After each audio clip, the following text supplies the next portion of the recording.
I'm Pam Metzger. I'm the director of the Deason Criminal Justice Reform Center at the SMU Dedman School of Law. And at the Deason Center, we focus really on 3 areas of research and reform. We focus on the right to counsel and its delivery in particular to poor people. And that's part of why we're so excited to have Professor Kimpel here with us today. We think and work a lot on the operation of small, tribal, and rural, or STAR, criminal legal systems, with an emphasis there on criminal court procedures. And lastly, we work around the topic of prosecutorial discretion in screening and charging, which obviously has a lot of connection to our work on the delivery of the right to counsel, since that's the kind of the tap that controls whether people do or don't enter the criminal legal system. And those are our main areas of specialty. But of course, we have deep and abiding ties to the federal criminal justice system. That's where I started. And we actually do some consulting work with a number of federal defender offices around the nation, helping them use their data to determine what are the best practices to improve outcomes for their clients. So again, this topic that we're going to be discussing today is really near and dear to our hearts, as is Professor Kimpel, who we love having with us in our events. So if you're new to this series, this is really an opportunity for scholars to begin to talk about works in progress, often before they might be invited to present in other settings. We don't require a complete draft. In fact, we believe in the ugly first draft, vomit on a page, it's all welcome here. Thankfully, that's not what we have. Today, I'm delighted that Professor Kimpel is going to be presenting on her work in progress, Alienating Criminal Procedure. She's an assistant professor of clinical law and directs the criminal defense clinic at the University of Alabama, primarily, I think, in Tuscaloosa County. It's where they do their work. But her background, she started in practice as a federal defender in San Diego.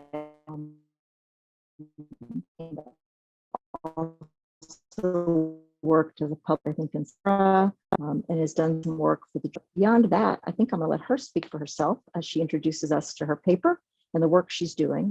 Just so you guys know, I'm getting the bad note, internet connection unstable. So I'm going to click my camera off. But once we're done with Professor Kimpel's presentation, I will ask you to put your cameras back on, because there's nothing worse than trying to have a conversation with a black screen that has those white names on it and nothing else. So we'll see you guys on the other side. And with that, I'm going to hand it over to Professor Kimpel. Thank you for joining us. So first, thanks for having me. Very excited to be here with the Deason Center, SMU. Pam, Kenitra, thanks for the invite. And I'm really excited to see friendly names and faces on the screen and to get your feedback, because I sent an excerpt, but that's partly because this is not done yet and I need help figuring out how to wrap it up and finish it. And so I'm hoping that I'll get some clarity from this conversation today. So I have PowerPoints because I'm visual. So I will start sharing. Okay. And can I get like thumbs up that that's all working? Okay, great. So I'm talking about my work in progress, Alienating Criminal Procedure. This image is from a federal criminal court in Pecos, Texas. Right here in Texas, the weather's not great today, so thank you who are joining us from Texas for struggling through. But the individuals here in the orange jumpsuits and the shackles are all charged with immigration misdemeanor offenses. And in 2019, the number of people who are charged with immigration misdemeanors actually exceeded the whole felony docket in the federal criminal courts. So this is what federal court case processing looks like for most of the cases going through the federal criminal courts right now. Okay. So this quote's from Alexander Nadapov's Punishment Without Crime, which is a book from 2018 that in many ways really resonated for me. And she's talking about, that the paradigmatic case is not murder or rape, it's a lowly misdemeanor. But then as she gets towards the end of the book, she talks about her days as a federal defender. And I can't remember if I think she's in like Pennsylvania. And she's sort of holding out the federal criminal court process as a model for reform. And as someone who practiced in the border in San Diego for 7 years, that part of the book really rang hollow for me. And so my article sort of is talking about how Natapop's description of the federal courts, to the extent it was ever true, it's not true anymore. And the paradigmatic federal criminal case is the prosecution of a low-level border offense where the defendant is a poor person of color and likely an immigrant. And that is meaning that our federal courts are shifting more and more towards these immigration cases, and increasingly the defendants are Hispanic, at least in the jargon of the sort of federal data collection, and are non-US citizens, most of the people who are prosecuted in our federal criminal courts right now. I also took on this project because as we discuss the racialized phenomenon of mass incarceration, it's important to talk about the role that federal courts and immigration prosecutions play in contributing to the incarceration of Latinx and immigrant populations. We often think about sort of black-white disparities and collapse the complicated demographic portrait of the United States to racial binaries when we're discussing the criminal legal system. And so it's another thing that I'm sort of trying to engage in this article. Okay. So where do we begin? We begin in 1929. This is a picture of Coleman Blease, who is a senator from South Carolina and is the architect of our primary immigration criminal laws, which were passed in 1929 under the Undesirable Aliens Act. He was an avowed white supremacist, and he passed this after brokering a deal to sort of deal with a loophole in the immigration quotas that were passed in 1924 to prevent the sort of concern that there was going to be a floodgate of immigration from Mexico and from the southern border. And so the two primary immigration criminal statutes now are codified at 8 United States Code 1325, which is illegal entry, which is a misdemeanor with a maximum of 6 months, and illegal re-entry, which is a felony, and that's illegal re-entry after being deported, that has a maximum that can go up to 20 years. And so those were recodified, but they are things that were designed by Senator Blease back in 29. And I won't get into the nitty-gritty of the legislative history, but Eric Fish has done that in a great article. He is at UC Davis. But suffice to say, a district judge in Nevada last summer found that 8 USC 1326 violated the Equal Protection Clause because it was enacted partly for reasons motivated by racial animus and still has a disparate impact on Latinx and Mexican populations today. For that reason, dismissed a case. That case, of course, has been appealed by our United States government and is pending before the Ninth Circuit. So that's the sort of primary criminal laws that are used in immigration offenses. Obviously, there are some others too, but those are overwhelmingly the two crimes that are prosecuted. And as you can see in this graph, which is Federal United States Sentencing Commission data from 2020, and the 41% of the cases that were reported to the Sentencing Commission were immigration offenses. And that only includes felonies and Class A misdemeanors. So it doesn't include the misdemeanor illegal entry cases, which are a huge portion of this, which we'll talk about in the next slide. But so even for those felonies and Class A misdemeanors, we're almost half the pie are immigration offenses. And then if you look at this graph in the left-hand column, that's the cases that are reported to the commission. Again, the felonies, Class A misdemeanors. The blue are the ones that are immigration offenses. Orange is anything else, so drug, violence, firearms. And then if you look in that same year, the blue bar on the right is the immigration misdemeanors, which surpassed the total number of cases reported to the commission that year. So it gives you a sense of sort of how vast the immigration caseload is as compared to the rest of the criminal docket in the federal criminal courts right now. And so it's not just case type, it's also really shifting the geography of the federal criminal courts. So you can see here the sort of number of cases brought in each district. Again, this is Sentencing Commission data, so it's only talking about the felony and Class A misdemeanors, so excludes that second bar on that graph we just looked at. But in 2020, 43% of the cases reported to the commission are from the 5 border districts along the Mexican border, which is kind of wild, right? To just think that these 5 out of 94 districts in our federal system are coming from these border districts. And that's primarily because of the immigration cases, but it's also a huge part of the drug caseload. It's like 20%, 22% are coming from those districts, over 30% from the border and the adjacent districts. So as we're talking about sort of these huge case numbers in these 5 districts, and because the immigration docket, we're having this glut and this high volume cases, which is not what traditionally we think of the federal criminal courts as doing, right? And so we have to adapt. The DOJ and the courts sort of develop these border procedures.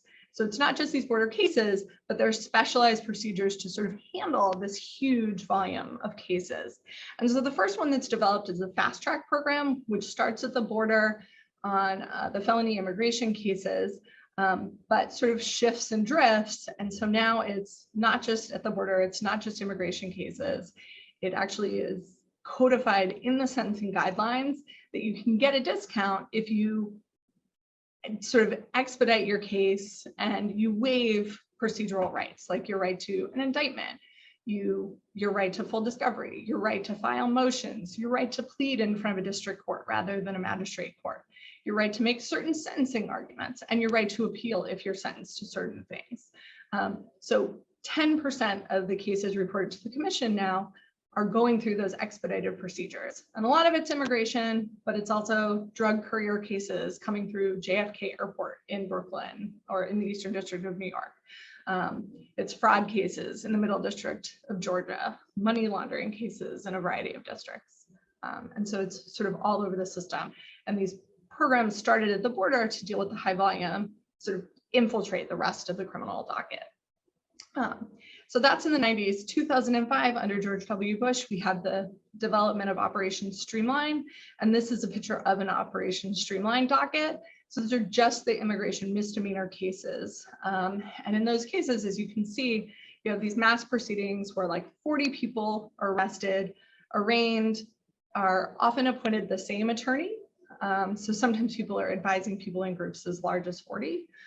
Not in every district, it varies. But they're often pleading guilty and being sentenced the same day that they're arraigned in court in these mass proceedings.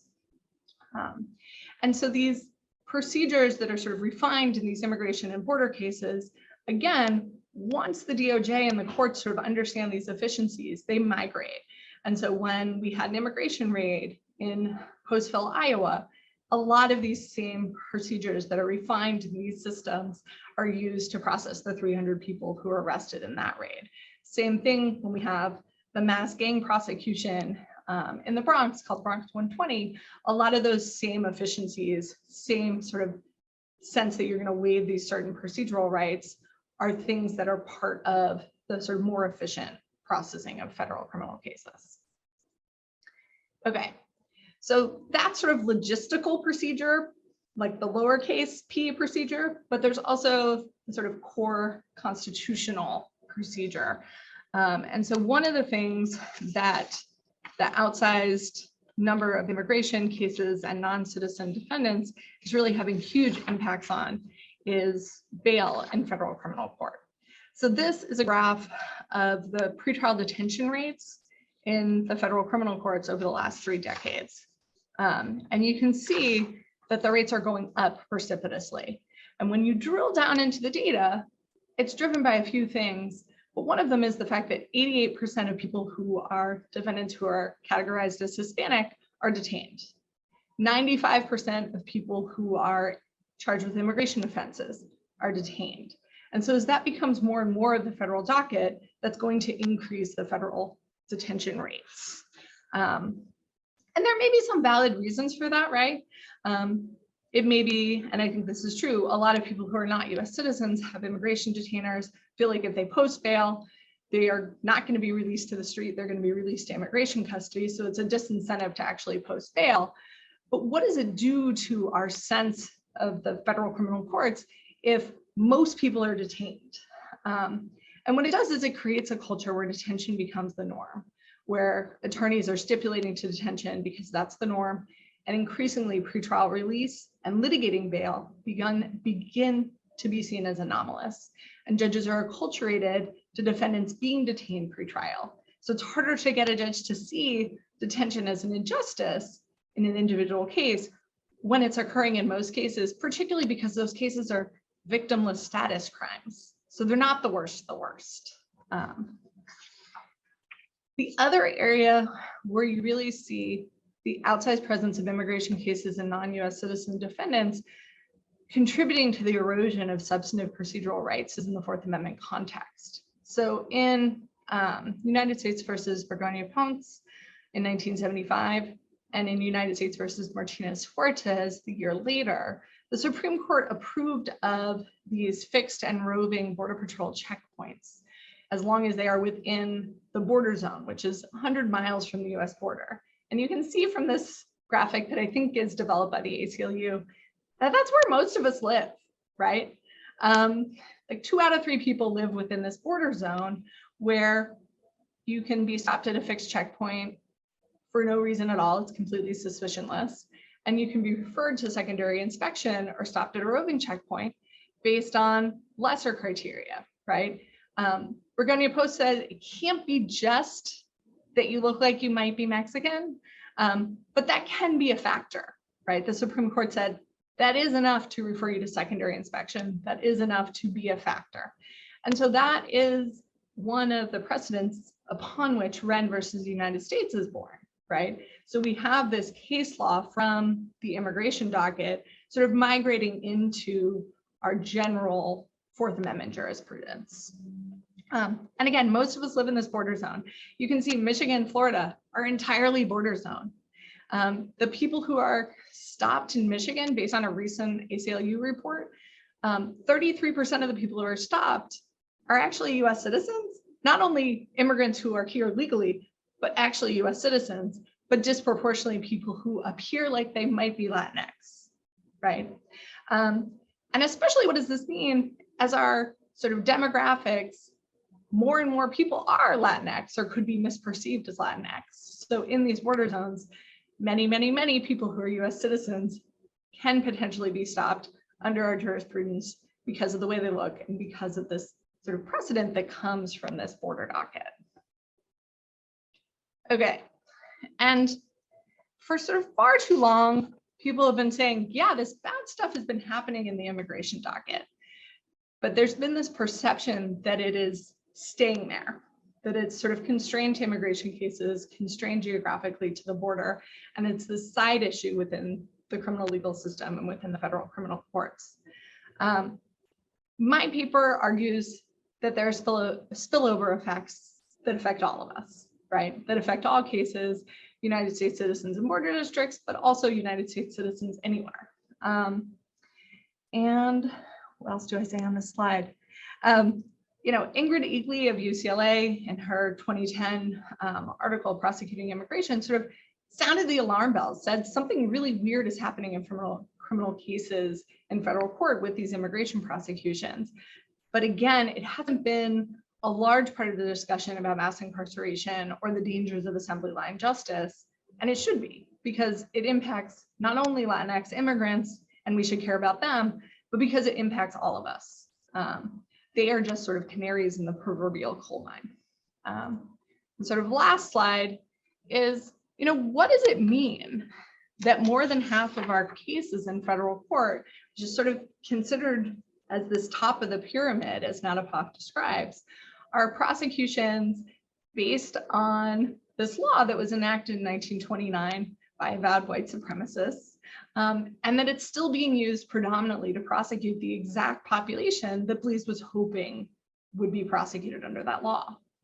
So I argue that that creates a real legitimacy crisis for the federal criminal courts. And so this is a problem for people who believe in procedural justice, and it should be a rallying point for them to really think about changing either our immigration laws or our immigration prosecution policies. And so whether that means we need to fund these prosecutions more, which would of course expand the carceral state, but could afford these proceedings greater procedural rigor, dignity, as we think of the federal criminal courts, or whether this sort of counsels to decriminalizing a lot of this, or deciding through exercise of prosecutorial discretion that we should not prioritize immigration prosecutions the way we have in the past decade or so, and go back to these pre-fast track, pre-streamlined prosecution levels. Now, obviously, there are some people like carceral abolitionists who will see this legitimacy crisis as less of a problem and more of an opportunity, right? Because if we can knock the federal criminal courts, which we think of as the sort of gold standard, off this proverbial pedestal, that would be a huge step towards dismantling the criminal legal system as we currently understand it. So that's where I'll stop. I'd love to hear sort of thoughts, and I will stop sharing the screen so you guys become bigger. And it's so exciting that Babe is here, because I knew her when I was in law school, and I love your piece on the Bronx 120 gang prosecutions, and that was really important to this piece. Thanks for the shout out and congratulations. Nice work. Thanks. Yeah. And thank you, Amy, so much. Again, folks, if you are able to put your cameras on, please do. It's so hard to have these conversations when you're presenting a work in progress and you can't see anybody. Amy, thank you so much. What a wonderful piece. I was listening to you talk and hearkening back. I will reveal my own experience, which is that I was a federal public defender in Brooklyn, which was the first fast track. And we actually thought this was fabulous. And listening to you talk about this, it's really interesting, right? These were the days of the Thornburg Memorandum, which was, for the young people on the call, the U.S. Attorney's policy from DOJ was to charge the maximum available offense for the maximum available punishment. And in those days, from a procedural perspective, the instinct among defenders was that volume was our friend. And that if the U.S. Attorney's Office wasn't going to give us anything, it was our version of a police strike, right? I think Andrew Krestow just revived that. It's fine, we'll try everything.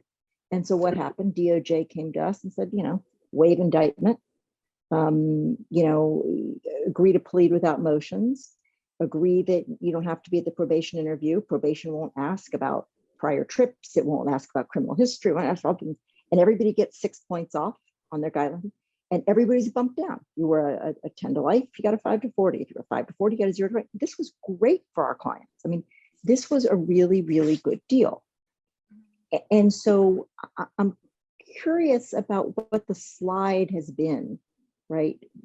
Because it sounds from what you're describing as if what began as an exercise of power, right? In the sense that if you want to bring all these cases, that's fine. We'll invoke our procedural protections and we'll make you try them all, right? Has been reversed, and it's become an exercise of power being used against defendants based on volume. Do you have a sense of how that happened? I mean, how it got turned around that way? I mean, I think a few things. One, it would be, so one thing that is not in the slides is that this average sentence has gone down, right? Like for immigration cases, but that's partly because we've widened the net. So like it used to be, and I remember when I started Federal Defenders in 2009, people were like, oh, I can't believe this person's being charged. 5 years ago, they wouldn't have charged this guy. They only charged people who had this type of prior conviction. So it's like we're widening the net, lowering the sentence, lowering the procedural rigor, but it allows them to process just more and more cases, right? Like there was a report where Judge Huff from Southern District, California is talking sort of proudly about how fast track allows each judge in the Southern District, California to process as many cases as the entirety of the other 3 districts in California. And so I think you're right that it initially seemed like a really good deal. And in each individual case, it kind of seems good because when your client is facing that charge, you want those 4 points off or those 2 points off or whatever it is. But what they're having to give up for those points sort of gets incrementally worse. And I remember sort of little encroachments as I was in my practice. It's like suddenly you had to plead before the magistrate. Suddenly you had to waive your right to the personal appearance in the preliminary, appearance 2 weeks after the arraignment. You had to like do a written waiver, and sort of we would fight back at different times and sometimes win, but the sort of the cost of the fast track points sort of increasingly is going up in an effort to prosecute more and more cases. And I remember sort of talking to sort of senior people, and you're talking about this sort of procedural right strike. And every year when we would have more trials, they would prosecute fewer cases. And I think that's the sort of calculus, right? Like the more we can entice people to plead, the more we can widen this net, and the more it seems unreasonable to go to trial. And then we can just go closer and closer to zero tolerance, which of course has never happened, right? We're not yet at a zero tolerance, even though that is the rhetoric. But I think that's the sort of incremental change. And again, I think for each individual person, once you're in the system, it's often worth it to do fast track, and it is a good deal for that particular person. But when you look at it system wide, it's creating this real shift. Can I ask a follow-up about this before? This is the moderator's privilege before I throw it over to everybody else. You know, it strikes me that there are really two different pieces of this puzzle. You know, there's the waiver of rights, which is one piece of the process. In my mind, the much more alarming piece is the mass representation piece, right? It's the advice of rights to 40 people at once. It's the everybody being asked in an open courtroom, right? Not in private, to go ahead and step up now, or these bad things are going to happen. And I'm wondering, is it possible to disaggregate them given what you're describing, right? That for individual defendants, the results are better. At least we think they are, because we don't, presumably, right? We don't know for all of them what would have happened had they not been enticed this way. I mean, so the mass representation piece is not as large a piece of fast track, right? Like those cases are not happening in one day.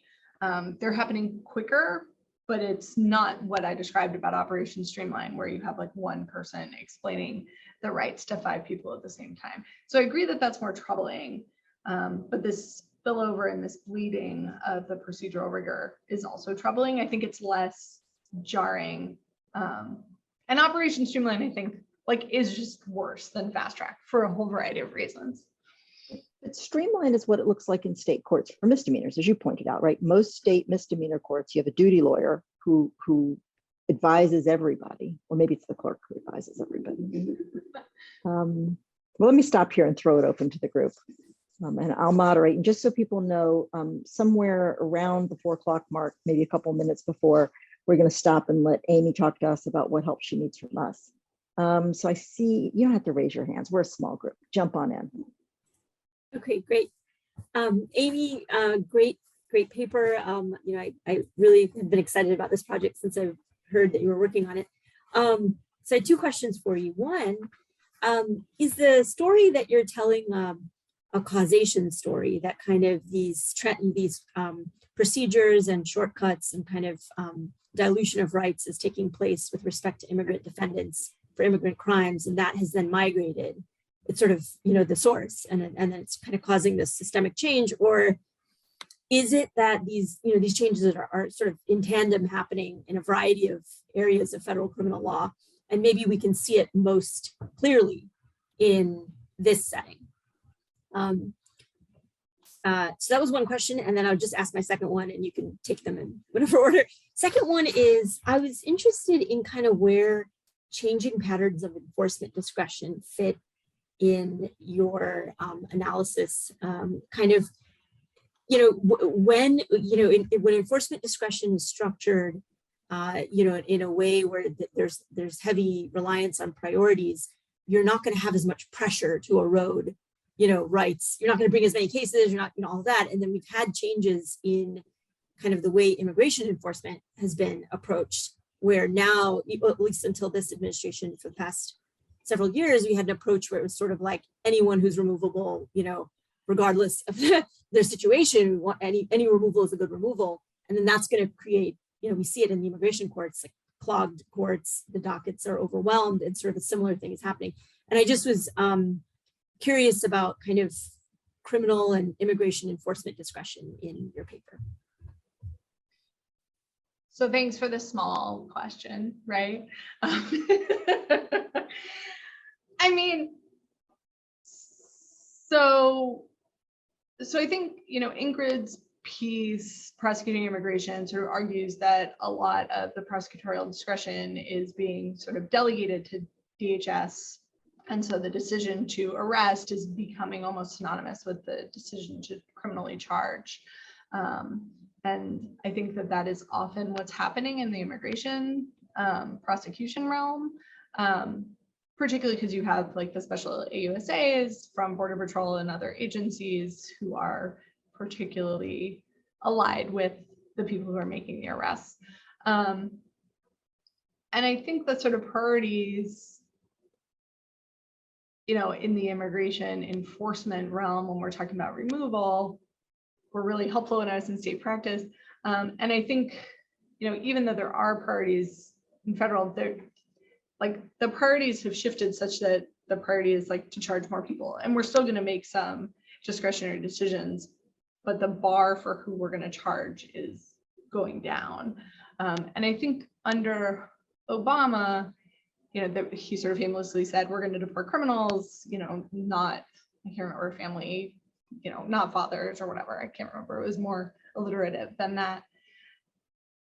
But there's one description of sort of the sort of streamline is that you're creating criminals that then you can deport later, right? So by sort of having these zero tolerance prosecutions, you're creating a whole class of people who will then be able to be branded criminals, and then we can say, yeah, we're only deporting criminals because we're criminalizing the conduct of all these people that we use to process civilly. And I think that is sort of part of this story. I don't know. Yeah, and this is something, and we'll sort of, I get to ask questions at the end about things that will be helpful to me. But I think one of the problems with this paper is, you know, that like I'm sort of pulling on a lot of strands, and sometimes I get mission creep. And I'm like, how much can I talk about this, and how much can I just put that on the research agenda for a later paper? And so one thing I'd be interested in telling you from your perspective is like, how important is that to this piece, which is more about the procedure happening in the courts, and how much is that background story about what's happening with Border Patrol and arrests and sort of deportations part of this, or is how much of that is sort of a parallel track and a parallel story?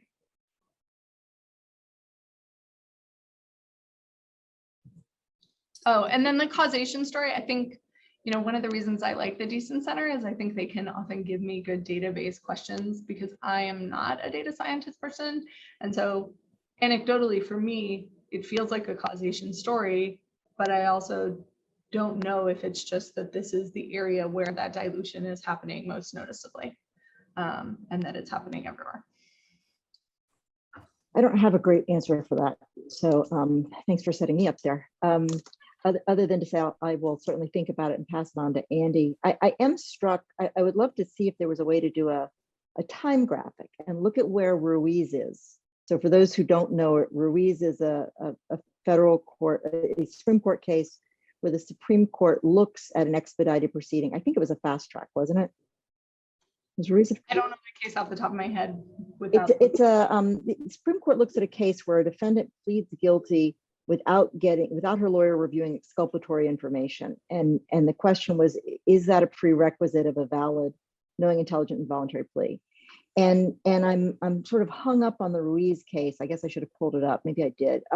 Because Ruiz is the Supreme Court really, really embracing the idea that plea bargaining is the currency of the land. And there's this language in Ruiz.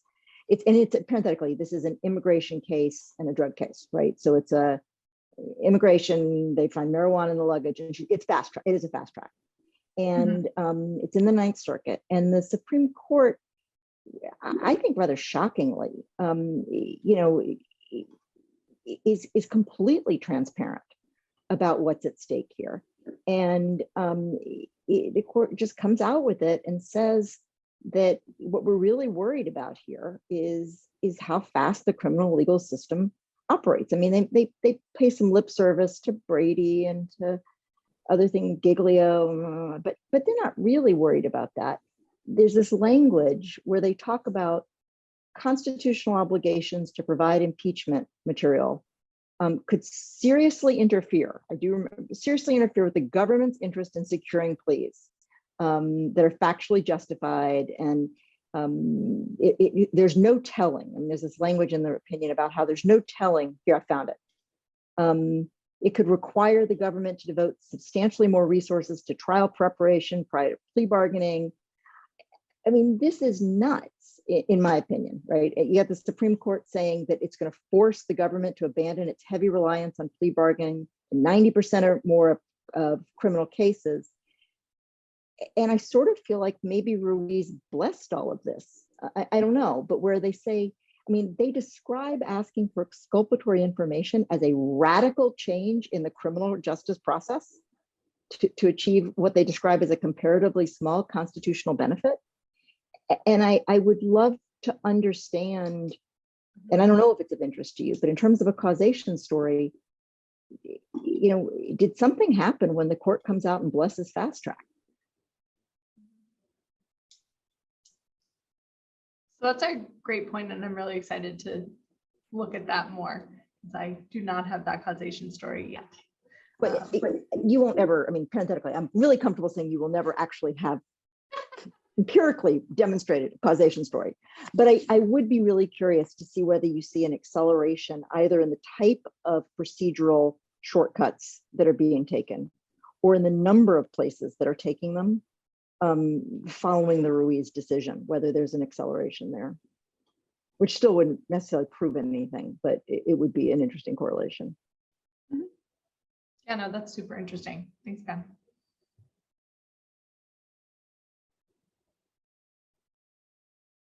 Kenitra, I know you had a question that you wanted to raise. Got a couple, but be nice and do one at a time. Right, they go off topic a little bit. So covering the waiver of rights, which it's in the first part of the excerpt a little bit, that it's starting to get into that waiver with you waive these rights, you get a discount. It's starting to come into U.S. citizen cases or drug cases.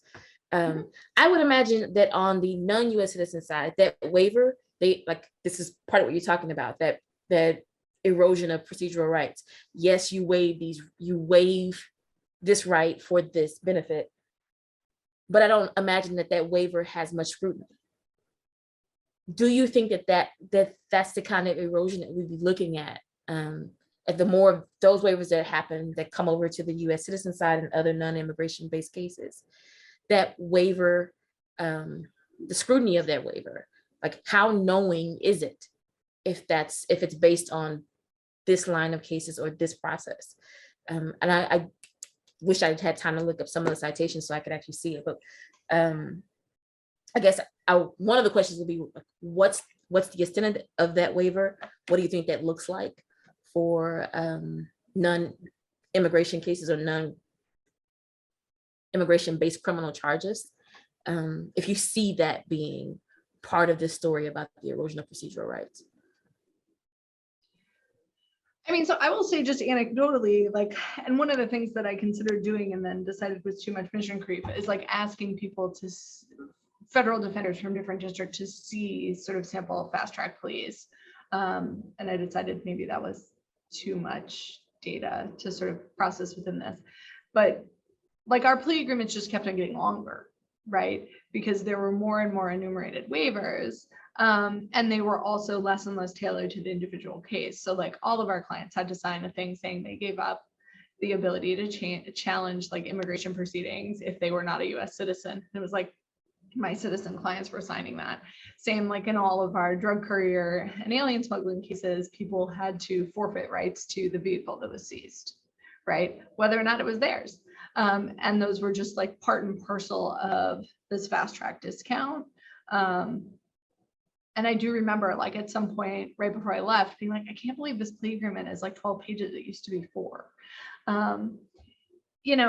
Again, in the fast track cases, generally speaking, those are being reviewed by an individual attorney before court. So it's not looking like those streamlined prosecutions. So I think there is, some level of, knowing of the waiver, but it's also that increasingly it's hard to sort of parse out, it's hard to negotiate around those standard terms increasingly. People be but this was my mom's car. I don't want to give up my right to to have somebody contest the forfeiture. And I was well, do you want this deal or do you want the mandatory minimum? And, so those things sort of increasingly were coming in, both on the citizen side and the non-citizen side. And they also wanted us, at some point, there was a waiver of your rights under Federal Evidentiary Rule 410. If you withdrew from the plea agreement after submitting it, that they could use your signature on the plea agreement, you know, at a subsequent trial. And so people did litigate that when clients pineappled. But again, that was like sort of more and more onerous terms coming in. Same with the appellate waivers, right? Like they would get sort of more and more. And they sometimes, you know, I remember saying to clients, like, you're also giving up your right to like contest me as ineffective, but that's not really binding because you can't waive that right. But it would be in the four corners of the plea agreement. So I don't know if that quite answers your question, but I think the sort of Streamline has these mass waivers, and I think a lot of those people do not know what's going on at all. On the fast track side, because it's not happening the same day, and because you do have like one individual appointed counsel, for the most part, those are being reviewed more thoroughly before court. Because judges generally in federal court like don't want you to review something in court. They get really grumpy about it. But you know, but then also we had clients who were like Ms. Deco and stuff, and you're trying to explain immigration status offenses through like a double interpreter in a language that doesn't really have a word that means a crime that isn't like a grave moral sin. And so they're super confused, right? So there is some level of unknowing, just because this whole idea of prosecuting immigration offenses is like a little bit Kafkaesque generally. Erica can tell you about a client who like thought he had permission from Reagan to come into the United States. You know. Amy, do you find that there's also a difference, or are you thinking about the difference in the exercise of prosecutorial discretion here as well? Because the other thing that strikes me as really interesting is these aren't simply wholesale waivers of traditional norms of adversarial criminal procedure. In terms of hierarchy of prosecutorial discretion, are these mandatory? Are these concessions mandatory on the prosecution side as well? Do you know, or are they? Is everyone? I mean, like I remember you could go to them and say, like, this person really doesn't belong in this category because they have a really good constitutional issue. Can we litigate just this issue? Or this is their mom's car, and I know they're in the fast track program, but could we make an exception? Has all of that been stripped away as well as part of the aggregation process? I mean, there's some wiggle room, right? But it becomes less and less, right? And the people, I think one thing I noticed that, you know, the more prosecutors are sort of growing up under this regime, the less comfortable they are with that discretion, because there's sort of fewer people are asking for concessions. It's like, okay, like, can you get better than those 4 points? Probably not. So you're just going to sort of take it or leave it. And so there's just like less individualized negotiation. That's not to say that there isn't. And I will say, like, sometimes we litigate a thing, lose, and then get like one fast track point back because we were going to forego appeal of that issue. So there is still some wiggle room, but I think the prosecutors get less, like the older school people were more comfortable with sort of talking about cases in an individualized way, and increasingly the people who've been there longer were less. Similarly, the people who were coming from Border Patrol and sort of only assigned to those cases, there's one guy who like got the Get It Done award for trying the most 1326 cases, and that was lauded. It was like, so you tried a bunch of cases where you just had to prove the person's a not citizen? Like, that's not that hard. But it was because he really held the line of, if you ask for any concession, he was just going to take it to trial. Yeah. So yeah. Thanks for that. Any Who hands else? before I ask this next one? Go for it. All right, so you're going to have a section in the paper, and you discuss a little bit about your concern that pretrial detention will become the norm in immigration cases and kind of spill over into U.S. citizen and non-immigration based cases in federal courts. So the Supreme Court just heard the consolidated hearing for bond hearings for non-U.S. citizens who are detained beyond 6 months. And I think the general legal opinion about this particular court is that Doesn't look good. it doesn't look good. But there are actual constitutional implications to saying that a person isn't entitled to a bond review hearing, or they can be indefinitely detained on these types of charges. So I guess I kind of want to know what you think that section of your paper is going to build out to, based on the Alamán Gonzalez and Ortega Martinez cases, and what you think that might mean for basically expanding the carceral system and all of that. I mean, it's to me, I think it's directly on point to the questions you're asking. If the court decides immigrant detainees have no right to a reassessment of a bond or a bond hearing or anything like that, what that might mean down the line for procedural rights in this discussion. Yeah, I mean, so I think it's important to sort of say, like, that case is located in civil immigration, which is a sort of different universe. It doesn't feel that different to the people who are locked up in immigration custody, which is often just like, you know, my clients are in Unit D and the immigration detainees are in Unit H of the same facility. So it feels for them the same, but sort of in terms of sort of the way we conceive of it in the legal system is that's a civil proceeding. Those people are being detained pending removal or pending adjudication of a civil case, and they're not imprisoned because they're in civil detention. Whereas I'm talking about people who are detained pending criminal proceedings, where we do have this sort of more robust conception of bond because it's enshrined in the Eighth Amendment.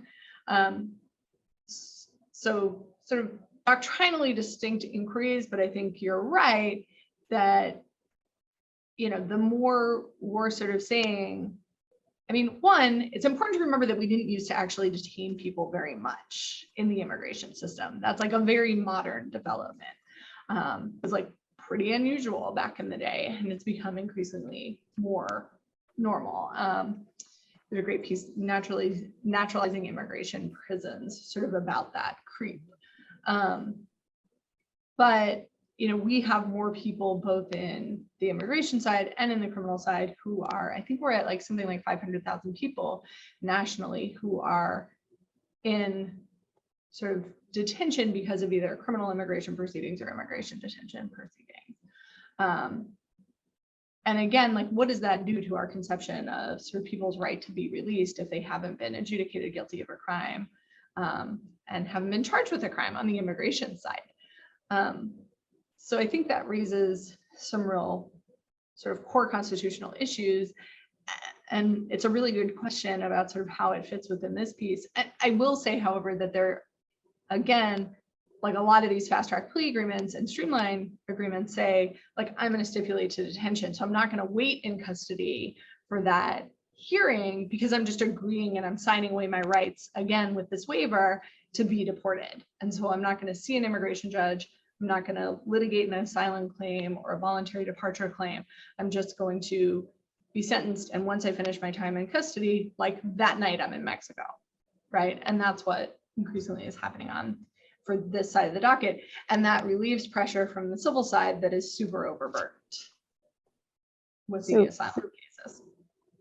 So Amy, unless anybody has any questions, I'm going to suggest we turn it back to you, and I'm going to offer a piece of unsolicited advice, which is always the worst kind, which is that I think the reason that Kenitra is asking about that, and it's a concern I actually have for you about this paper, is I think you come out too hard on the immigration piece in the first section. It's just me, but to me, this is a really, really important piece about the deterioration and erosion of constitutional criminal procedure, period, full stop. And I love your title.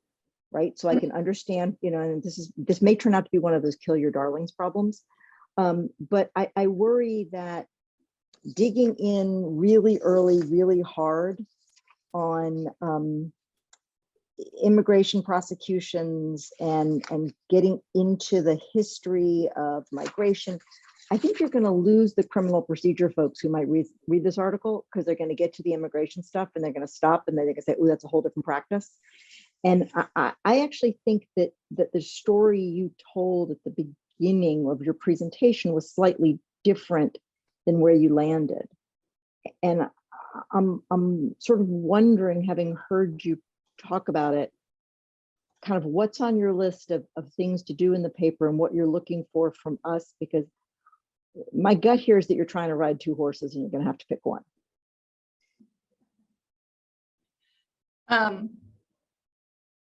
So yeah, this is what I mean about the mission creep, right? Like, is this about sort of federal courts primarily, or is it about immigration courts, you know, immigration cases in federal courts and sort of the impact, and how much is it about the immigration piece? And I feel, you know, go back and forth. So you're saying that maybe the story about the sort of procedural erosion and having the immigration piece be part of that, but not so central, and like to take out some of the police stuff would make it. Yeah, I think so. I mean, I got to be very candid with you. As someone who reads a lot, I will tell you that when I got to the discussion at pages 6 through, I don't know, through the end of the section, like 13, I was like, whoa, this is turning into an immigration paper and I don't know what I'm actually reading because I don't have any basis in knowledge, which is fine. I'm happy to be ignorant. But I think what you're saying is important in ways. Well, let me back up. The one version of the paper is we are alienating, using the term the way you have, criminal defendants. In other words, we are turning all criminal defendants into aliens, right? I mean, that's kind of the inference of the term. And that focuses very heavily on otherizing, right? And that narrative. There's a different way of telling the story, which says that core constitutional procedural norms are at risk. And this is what's happening all over the nation in these federal courts. And in that version of the paper, I think you don't need the immigration history. And I feel terrible saying that because you've written this great section on it, but I don't think you need it, right? Maybe it goes in some footnotes. I think what you need is you need to come out strong and say, this is what the norm used to be. Here's what it is now. And how did we get there isn't the first section of your paper, right? The first section of your paper becomes the problem piece, right? Which is what you presented to us on, right? Fast track, streamline, border, we're a nation of borders, right? I mean, that to me becomes the problem. That's your first section of the paper. And if you want to talk about how did we get there, maybe that's section 2. But even then, my gut is, and again, feel free to take this for exactly what it's worth, which is about 10 seconds of time. My gut is that you're giving too short a shrift to the drug cases, which are also a kind of border case. You're right. The drug courier cases are often foreign nationals, but not always.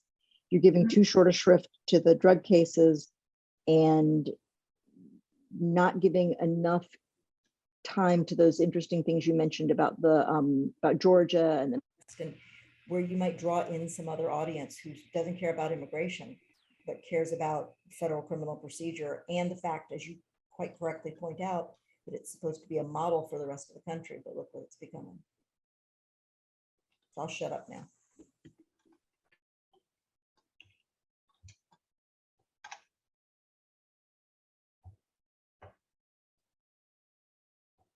So am I alienating my criminal procedurists by my paper? That's the real question.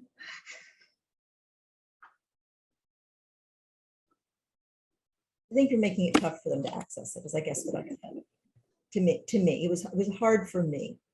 And I found your presentation to be really different than I thought it was going to be.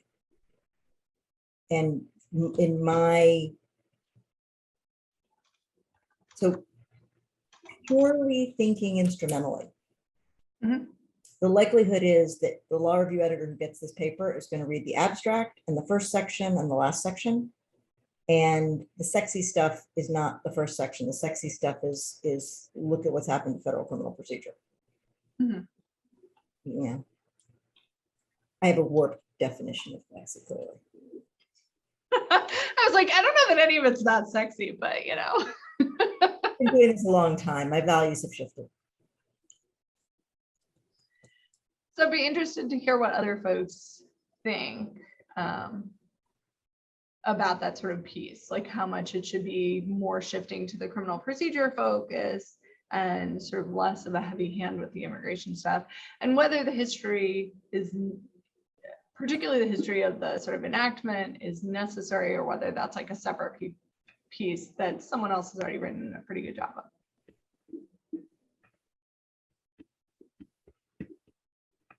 And don't be shy, because the last time I workshopped a paper, someone told me to do 250 state surveys. So nothing you can say will be as bad as that. And I did it.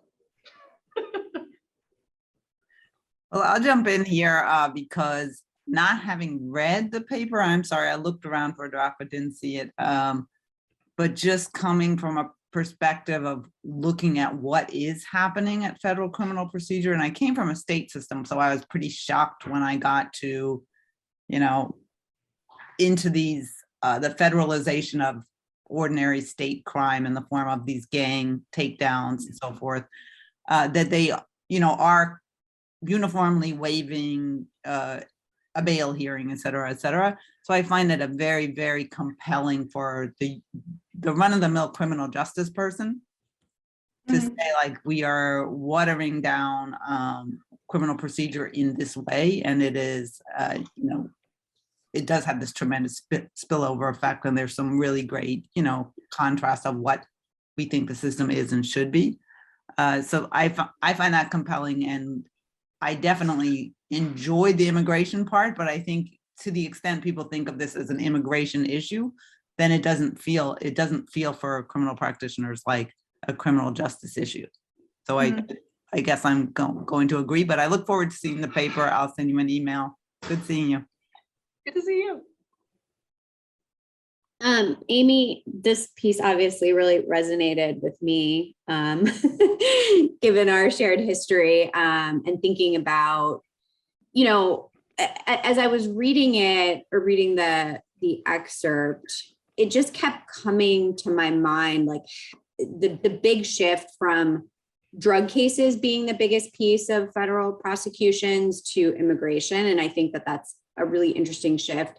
And I guess to Pam's point, I am interested in how what you're describing on the criminal procedure fits into that, like the shift from, drugs at like 60 to 70% of the docket, and like what that did to criminal procedure that like then allowed, once immigration cases came in and became, majority in so many districts, like it allowed it to take off even more, because that seems like a big piece of it. And I think if you're going to focus on the criminal procedure piece more, which I think would be good, that's an area that I would think about.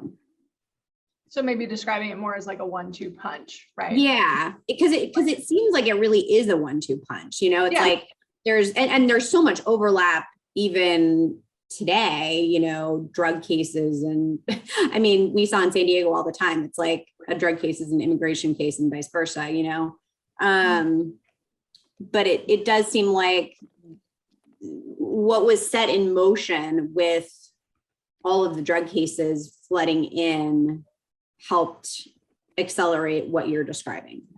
Mm-hmm.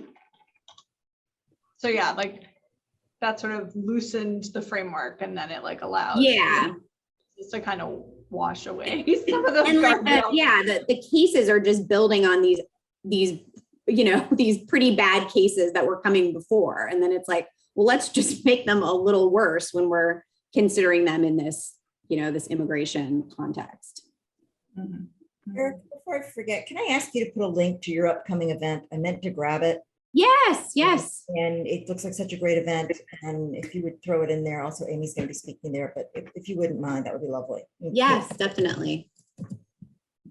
She can put something in there, go attend. It looks awesome. I'm gonna.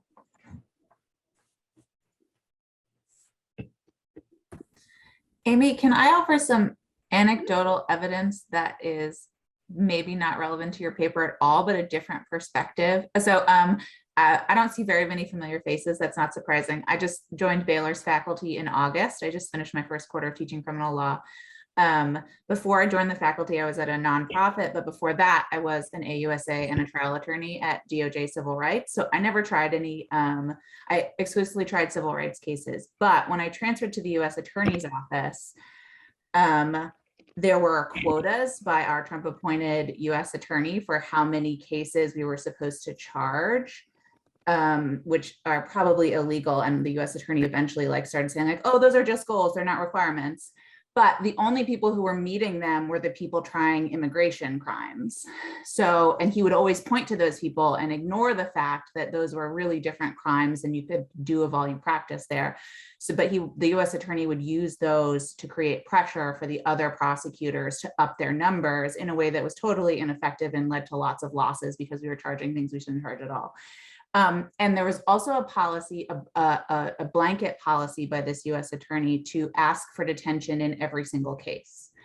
And I don't know if he got that idea from immigration cases or what. And I was in the Southern District of West Virginia, so not a border jurisdiction at all. And it's my understanding as well that before that US attorney took his position, they basically charged almost no immigration cases. And then once he took his position, there was one attorney who was able to charge enough that it was basically his entire docket. So I don't know if you can use any of that, but it's just and it is, I'm still kind of on the outside because I wasn't charging any of those cases, but it might be an interesting perspective for you to think about. No, that's super interesting, Rachel. Thank you for sharing that, and welcome to the Academy. Thanks. Happy to see you. I'm very excited to be here and not working for a Trump appointed US attorney anymore. Somebody had to get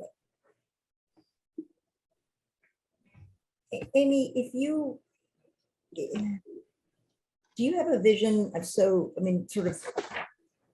I'm looking at your table of contents and I'm wondering if you, since we seem to be going down this road of kind of helping think about structure, if you went from the introduction to C, you just went to 1C, modern prosecution trends, and launched there, would that do enormous violence to kind of where you're going with this paper? Because it strikes me that maybe even just fast tracking the punchline might do some of that work we're talking about. And then that would leave you some room to raise some of the issues like that Rachel raised about, this has the contemporary practice implications, right? Not just from the defender side, but from the prosecution side and the way it changes practice. I mean, I like the historical stuff, but I also, this wouldn't be the first paper where I'm like dorking out on history and people are like, no one cares, right, about the thing that's now. And I just cut that and put it in a Word document and decide that maybe I'll use it sometime later. So at least I feel like I'm not just getting rid of it. Somehow it's easier to save things in other documents than to just cut them entirely. And I also think like it's tremendously important to my conceptualization of the paper. That doesn't necessarily mean it needs to be in there, right? And if people feel like that's like sort of punchier and easier to connect with, like part of the beginning stuff is just like an ode to Kelly Little Hernandez and like the amazing work she's done. But again, that doesn't need to be in here if it's not moving forward what people feel like is the most meaningful parts of the paper. What else? You've got about 10 minutes left of our time. Are there other things that you're kind of toying with in the paper or thinking about, or decisions that you're trying to make that you want to get some feedback on? Yeah, I mean, so the other thing that part of the reason I'm in the end is I always like don't know what I think about procedural justice. And like I sort of punted it in the last slide of, people who care about procedural justice, this is the way that you might respond to this. People who think that procedural justice just sort of puts a sheen of legitimacy on a system that they want to abolish would respond to it this different way. And is that satisfying, or do I need to sort of come down on one side or the other, or just sort of lay out the options? Because I feel like there's increasingly a trend among progressive scholarship to sort of end with abolition. And though that's useful in a lot of circumstances, it also narrows the potential audience for the piece, because some people are coming at this from more of a reform mindset than an abolition mindset, and I don't want them to not take away anything and just sort of be done. So was that sort of last slide framing satisfying, or did that just feel sort of a punt? Because I go back and forth. I think it goes back to whether you decide to make this immigration central or procedure centered.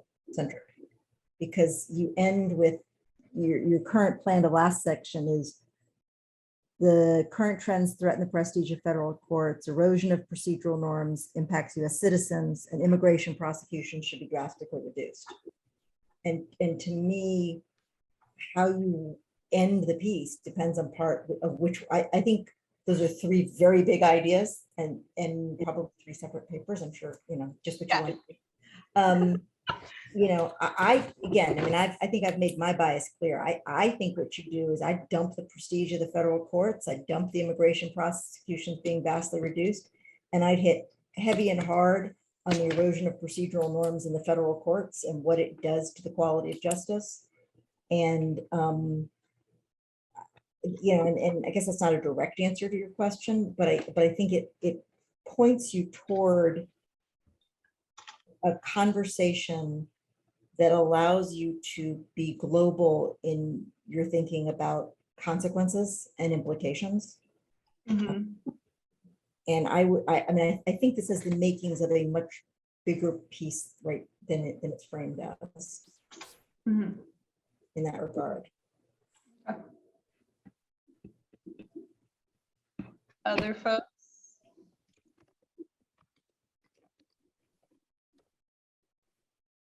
I used to write a lot about procedural justice and I've stopped because it does feel like, at least in its current watered down version, it's about treating people more nicely and decently while you lock them up.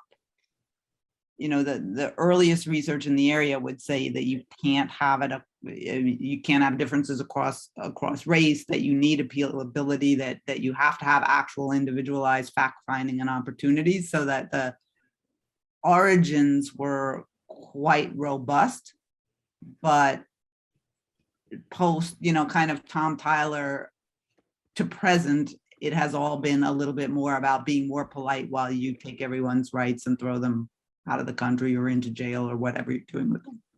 So Right. I backed off that conversation generally.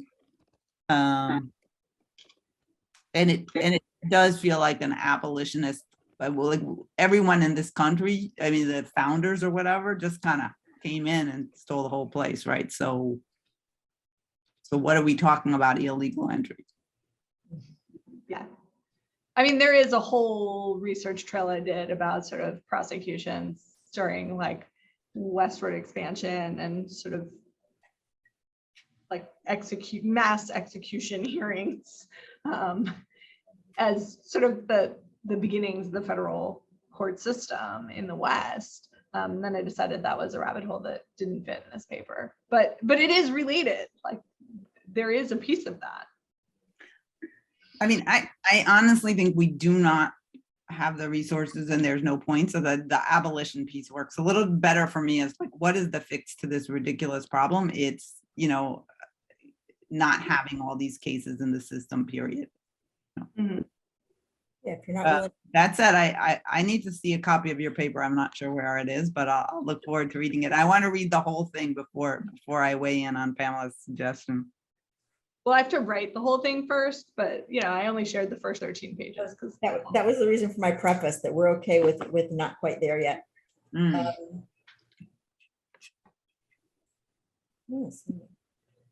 You might look at some of the stuff that Janet Moore has done on participatory justice, because it does strike me that one of the features, at least, of the streamline is that it precludes any family engagement or any community engagement. And if you wanted to do what I think is the more contemporary spin on talking about, because I agree, procedural justice has gotten watered down to like play nice and treat people nicely. And but I think the work that Janet and Raj have been doing and been writing about with debug,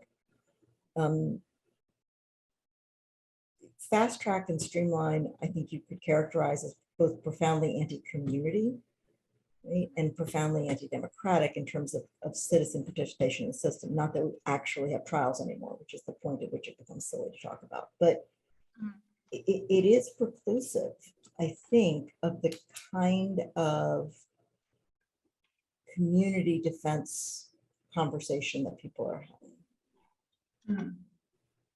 The participatory defense option is simply not available if you're processing everybody in a day. Yeah, I mean, and that's like my earlier paper was about how reentry is pretty difficult to conceptualize when you're talking about people who are going to be deported after serving time. Like thinking about holistic defense and reentry in the federal system when we're deporting this many of the people who we represent is so that's also sort of a piece with a position. Like it's not just the streamline, it's all of it. When we're talking about the people who are going to be deported post conviction. But that's an interesting thread to pull on too. I love debug. We're just about at the end of our time. We try and make sure that these events end early. I want to give a minute to see if anybody has anything else they want to raise. If not, we have a couple of announcements. And we'll give folks back the rest of their day. For those who actually have a day versus those who are huddled inside trying to stay warm. Anybody? Well, let me just make a couple of announcements. I did ask Erica to put in the chat a link to a really wonderful program that the University of Chicago's Federal Criminal Justice Clinic is going to be holding. It looks terrific. They've just had another really exciting victory in compassionate release. Good team. That's in the chat. Please do sign up for it. A couple of upcoming events on our calendar that I did want to let you know about. In February, later this month, on the 24th of February, as part of our Star Justice series, Small Tribal and Rural Criminal Justice, there'll be a special presentation on access to justice for people of color in Star Spaces. Maybelle Romero from Tulane will be hosting. It should be a really wonderful conversation. I'm very, very excited about it. We have a couple of really wonderful panelists who will be joining us for that conversation. And our Star series, we do one every couple of months. And so we try and make sure we feature that program. If you are interested in that program or any other program that we're doing, you're also welcome to go and register on our listserv, and you'll get notice of upcoming programs. On the 3rd of March, we have a workshop in this series, Pretrial Justice in Out-of-the-Way Places, including STAR jurisdictions and the bail reform conversation. That'll be Jordan Gross from Montana and Dr. Laura Kirsch, who's a adjunct professor in the psychology department at the University of Montana. That's the 3rd of March. March is kind of a busy month. March 10th, we'll be having a Deason discussion about the appearance of unfairness litigating race in criminal trials. We have a local attorney, Johanna Jennings, who's the founder and executive director of the Decarceration Project, who'll be talking about litigating race in criminal trials. Might be particularly interesting, I can't even talk today, in light of some of the high profile trials we've seen. And for those of you that are actively teaching, that's a particularly good series for law students. Our Deason discussion series is really targeted at hot topics and current student events. So thank you all so much for joining us. Please do come back. Amy, I am really excited about this paper. I am probably going to hit you up for the rest of it when you're ready. But be forewarned, I'm gonna push you hard to go big. I want you to go big, baby. All right. Thanks everybody so much for your comments and feedback. I really appreciate it. That's a wonderful paper. I'm so excited about it. Bye-bye.